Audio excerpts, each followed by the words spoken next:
In today's video, I'm going to teach you how to hyperlink on OneNote. By the end, you'll know how to add a link to any website and how to create quick jumps to other pages or sections inside your notebook, so your notes stay clean, connected, and easy to navigate. Let's start with linking to a website. Open the page where you want the link. Type the words you want to make clickable, or select an image you've already inserted, then highlight it. With that text or image selected, press Ctrl+K on Windows.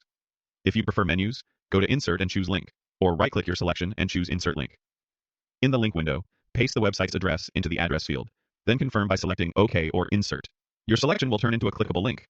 A quick tip: use clear descriptive link text so you can tell at a glance where that link goes. On Mac, you can use Command+K for the same shortcut. Now let's connect your notes with internal links.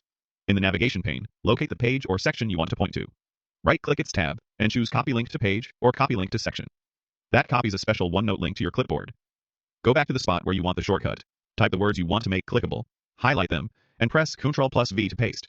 You've just created a jump that takes you straight to that page or section inside your notebook. Here's how this looks in a simple workflow. Start in your notebook's main page.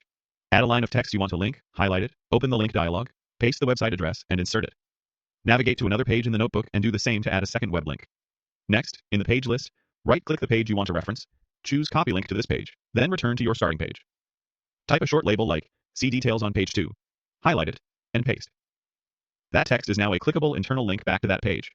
Repeat the same approach if you want to link to a whole section instead of a single page. A few quick tips to keep things smooth.